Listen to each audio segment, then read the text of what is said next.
Here's a question for you. Put your answer in the comments. Would you buy an electric Aston Martin? Or an electric Ferrari? Or Lamborghini? Or Maserati? If you said yes to any of those questions, then I think you're probably in the wrong place. The Electric Vikings channel is somewhere else. Because there's no escaping the fact that the engine is the very soul of these cars. As Enzo Ferrari famously said, you buy the engine and the car comes free. And once you rip out the beating heart of those cars and replace it with an insipid battery and an electric motor, then no matter how fast they can go from 0 to 100, they become just the same as every other bland eco blob out there, perhaps with a nicer interior and a bigger price tag. And the buyers of these cars know all this perfectly well. They want to be able to experience that beautiful V8, V10 or V12, either up front or behind.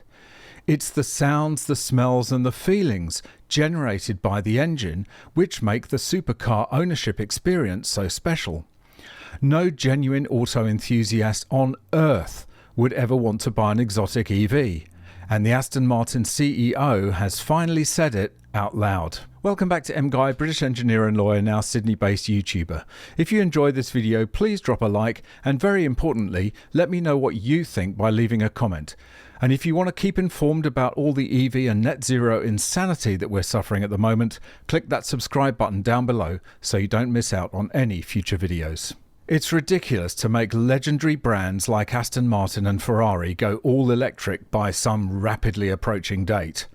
Even if you believe that we should all be driving EVs, then that's fine for the Fords, GMs and Toyotas of this world with huge fleets of vehicles, contributing the majority of emissions, if you're concerned about that kind of thing. But applying those same rules to exotic brands that make a handful of cars by comparison and contribute virtually zero to emissions on a fleet basis is just petty and malicious. We'll come on to the Aston story very shortly, but in similar news, VW is abandoning its carefully laid plans for electrification as it realises that there is simply no market for EVs.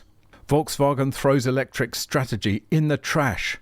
Volkswagen appears to be rethinking its all-electric future, as insiders reveal that the plan to go fully electric by 2033 has been scrapped, according to German newspaper Handelsblatt. The German automaker had initially committed to producing only electric vehicles by 2033, but according to multiple sources, the company is now taking a more flexible approach.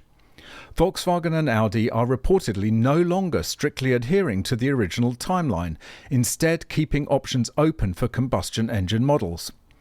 Volkswagen's Chief Development Officer, Kai Grünitz, recently refused to rule out a prolonged lifespan for the Golf Mark 8 as a petrol and diesel-powered car, even as the company prepares to launch the all-electric Golf Mark 9, a model being developed in collaboration with American EV startup Rivian. In a further sign of the shift in strategy, Volkswagen had previously declared that the upcoming T-Roc would be its last combustion engine model, but new reports suggest the company may be considering additional petrol and diesel models beyond that.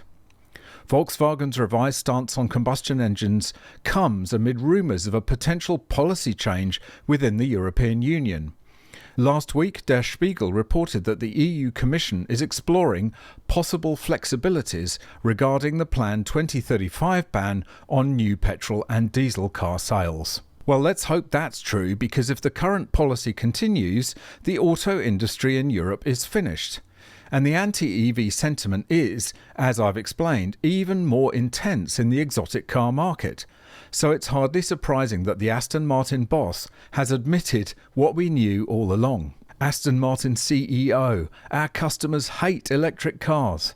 Not every driver is enthusiastic about electric cars, and Aston Martin now acknowledges that EV technology doesn't appeal to a significant portion of its clientele.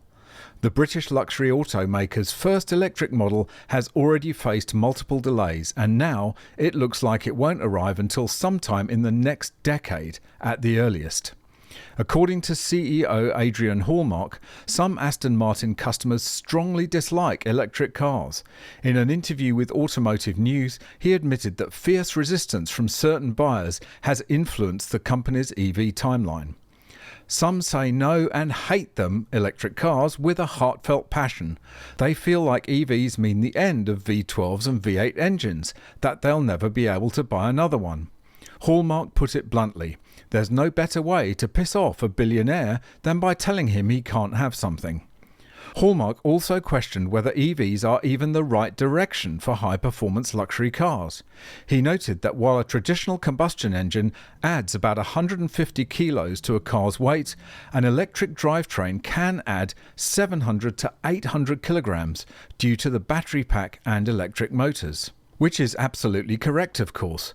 Even hybrid sports cars are absolute porkers. The new BMW M5 at 2.5 metric tons is 75% heavier than the lithe and nimble E28 version from 1985. And if you want to see what the market already thinks of exotic EVs, just look at the Porsche Taycan, an absolute boat anchor of a thing. And just like they used to joke you could hear old British cars rusting in front of you, similarly you can hear a Taycan depreciating as it drives down the road. Sure, if you want to push EVs for the masses, fine, go for it. But for these legendary brands steeped in history and heritage, let them continue to build those magnificent engines, at least for now.